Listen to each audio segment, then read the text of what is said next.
than the southern dealers or shops, right? Yeah, I think the thing to recognize with our southern dealers is that what, to your point earlier, is that tire maintenance is actually due more often than oil maintenance. Like, it's crazy Oh, yeah. that's the case. So I'd be using that as my retention tool to glue the customer that way. Yeah, and the change of season, right? Yep, so exactly. using the change of season as a reason to get them back in for a pit stop, or let us check it out, check your tire pressure, top off your fluids, and inspect it and do a pit stop. But I find that probably the best retention tool there is lifetime alignments. Yep.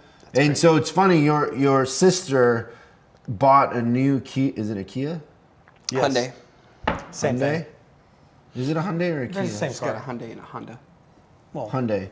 And Kia and Hyundai are. she's never gone to the dealer Never gone to the dealer. because she bought a lifetime alignment at Firestone. Is it Firestone I or think it something like was that? Firestone, yeah. One of those chains. And so even though it has nothing to do with an oil change or maintenance, she goes there because Gotta that's take care of where the tires. that's where she hangs her hat. Yep. Right? Interesting. And so selling an alignment yearly that is a lifetime or 3 year or however you want to do it. The lifetime one's kind of pencil, but they come back and then you remind them to come back and you can charge more for it, right? So if you charge $129 for a regular one, you can charge $299 for the lifetime. But you're hooking them in and then you're going to get the tires, you're going to get everything else. Yep. You can use nitrogen like that too. Yeah. So using that and the change in seasons to get them back in. Mm-hmm. Understand too, like you're supposed to check your tire pressure every time you fill it for gas. Yeah. Oh, come on. That's what the TPMS is for. The dash tells me where my tires are at. Yeah, right. It does. I think it's still a good idea to get out and look at them though. Especially if you drive like me. You never know what's going to jump out in front of you. I don't know how many times I've gone out and had a bubble in the sidewall. Yeah, me too. That's what I'm saying. Is that you I see. gotta be checking that stuff. Yeah. Oh, you know what? That makes me think of something. What Excuse me. can't be used until it's broken? What can't be used until it's broken. What? You got him thinking on this Until one. it's broken. I give up. What? An egg. Clever. I like it. Thank you. I ran that by the joke person before I said that. Who's the joke person? Not Jeremy. Oh my gosh, you were bashing me today. Wow. Usually I'm really nice Very too. interesting. What's wrong? This takes me back to like lifetime oil changes instead of alignments. So we used to, sell a lifetime oil change on the car, and that was very successful in the late '90s, early 2000s, and then that kind of has gone away. I'm just like lifetime cabin air filter. Come in and get your cabin air filter changed. Yeah, I lot would of say stuff. to that too. We have a dealer group as clients that have a lifetime oil change as part of buying the car there. And when we started coaching them, I remember you would hear a lot from the managers like, "Oh, these things are bringing down bad." my averages," Right. and they're not saying that anymore, and they're doing way better and selling more. And a lot of it was they don't look at that as an opportunity and a retention tool, but from a dealer's side, that's one of the best ways to retain customers is to have that, and it can pencil. Like that's the thing with these sort of things that always blow me away is you can do the math so it pencils. You can pack it into the new car. You can write it off to advertising, whatever it is. But I would rather have the traffic than not have the traffic. I'd rather have the retention and the opportunity and keep them coming back than losing them forever. Yep.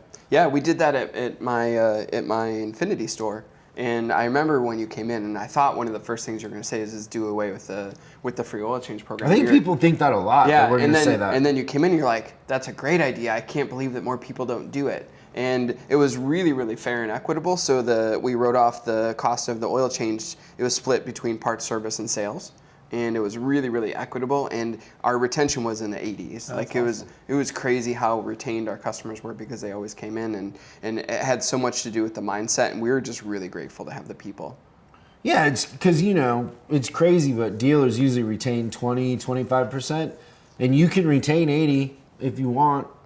So, yeah, I'm curious because I wonder why more dealerships and even independent shops don't kind of use the Costco membership mindset and create an exclusive club or membership that customers have to, it's limited, It's interesting you were exclusive. saying that. I was thinking about that the other day because the Ferrari store here in Calabasas, it used to be 50 grand to join the club to then to be able to buy a car from them. Wow.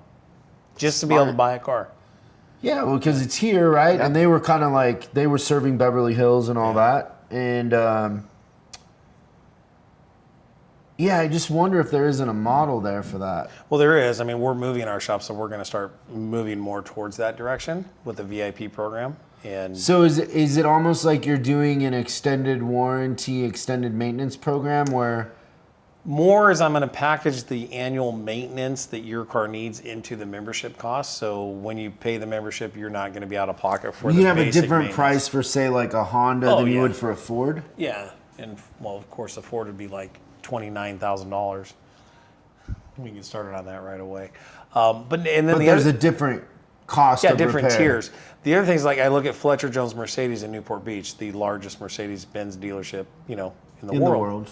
the world. And their car wash is crazy busy. Like when you pull in a service drive, you can't tell which line is for service and which line is for the car wash. And I don't know their program, but I imagine that if you buy a car from them, you can get a free car wash at any time. And I think that's great, but I would limit that to a certain number per year and make that an exclusive member benefit for a certain percentage of customers and kind of create that club where it can be more profitable for you than just giving it to everybody. Well, I mean, we did that at Crebier, right? And we were right down the street from Fletcher. And the thing is our grosses on the front end were $500 to $600 more than the market Right. and than the Western region. And so telling customers how often they could come in for it never really. It's a really easy thing to pay for. Right. It's cheaper than free oil changes. Oh yeah. Yeah. And but so we did focus groups on that, and that was a interesting thing. And we did Fletcher Jones customers in the focus group. Oh, wow. And the thing that we learned from it was that most of it wasn't about the car wash. You know what it was about? What was it about? The networking. Interesting. So Oh, the people events. would go to Fletcher and hang out in their coffee shop, and they're, none of them cared about the putting green, all of that, but it was about the networking. And we realized and kind of changed ours to kind of create that environment where people could hang out socially. But in Orange County, that's kind of what it is. It's more of a social thing. Yeah. I never would have guessed that. That's really impressive. Yeah, the focus groups ended up we did 12 Fletcher Jones customers, we did 12 aspirational like Audi, Infiniti, Lexus customers, and then we did our customers. And the thing we learned from our customers is that it took too long. So that makes me think of something is what if, so I would give the car wash to everybody, but offer some sort of a fast pass option. Oh. It's all about speed of service and get to the I front wouldn't. of the line. No? No, it's a good idea, but I wouldn't. No. Because I feel like there might be that exclusivity that You would just come got to with it. understand that. So I don't know how many luxury car markets you have in the country as good as Orange County. Jeez, it's probably not any better. So probably Dallas, Miami. I'm not going to say Manhattan because Manhattan's a different kind of thing, and a lot of the people with money in Manhattan have drivers. And so it's not the same kind of luxury market. But Dallas is a great luxury car market. San Francisco, maybe? Miami. No, same thing. I think a lot of people in San Francisco. It's good, but it's not like Orange County or Dallas where people. have the space to park a car and it doesn't cost Also, more the thing parking. kind of about that is that San Francisco and New York are old money. There's a way that people act in Orange County and Dallas. It's new money. It's kind of like you see a lot of chrome wheels and a lot of image and who I am, where people in Frisco, New York that have money know who they are. They're not so show-offy. Interesting. Like even in Long Island, like people have, they're very affluent there, but they're not as they're not as show-offy and caught up in that like they are. They're very affected in Orange County, in Dallas. Like people want to know how much you make, where you work. It's this whole like keeping up with the Joneses on another level. And so I don't know where I was going with that, but I would say that I wouldn't do the tiers because it's more about the social thing. And if you can get them in, like I think we were the number one. Was it Jimmy? What are the sunglasses? Maui Jim. Maui Jim. We sold more Maui Jims than anybody. We sold more of other sunglasses. We sold Tommy Bahama. Like our gift shop was selling a lot of stuff. Our coffee shop was profitable right out of the gate, And so getting them, the whole thing is to get them to think about the dealership in a different way. Yeah. And so if you have like art shows there and wine tasting and trying to break the pattern of how people feel about a dealership, because you're going to make it up in the gross on their next car if they feel like it's more of a club and more like you're a part of their tribe. Yeah. They're less to be about price and what can you do for me kind of a thing. Which is it's more of a consistent. status Yeah, symbol, right? that's Like I interesting. remember, so those stickers that we would put, so in finance when you bought a car, we'd put a VIP sticker on the inside of your windshield, so when you pulled up at our cabana, you could see if they were a Crevier customer or not. Those were selling on eBay. That's smart. That's funny. Like I don't know if a Porter or something ripped off a bunch, but yeah, and just the idea that they don't know that we can pull it up in the computer, Right, is funny. Also, that was a thing in service. Like if we really messed up something or whatever, we would give a customer, even if they hadn't bought it there, Give them the the VIP sticker, access. So the free car washes, there was a value to that. I love the windshield part too, is because not only are we identifying the customer by that, the customer's looking and reminding themselves every day that they're a Crevier VIP customer.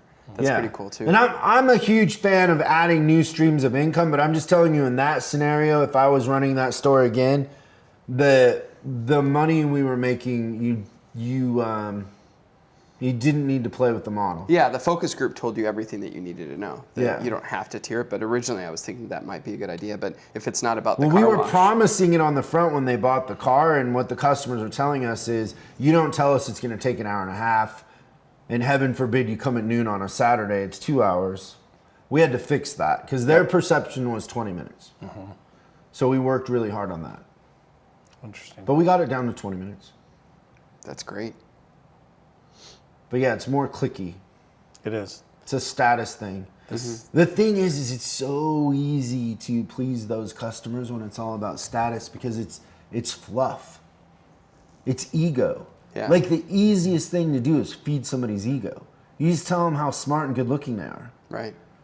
Like, don't fight with them. Let them always be right. And they're loyal. Like, it's pretty easy. It's different than a customer that's buying on price, right? Like you take a Toyota customer that's about reliability and price, that's a little harder because you can't just tell them they're good looking and smart. You can, and it works, but it doesn't work to the same degree. Thank you so much for watching this clip of Service Drive Revolution. Now you can catch the full episode on YouTube, iTunes, or Spotify, or wherever you consume your podcast. If you have any questions, go ahead and post them in the comments below. Make sure you subscribe and hit the bell icon so you're notified when we post new episodes. I'm Chris Collins, and you can find me on Facebook and Instagram at Chris Bulldog Collins. And I'll see you again on the next episode.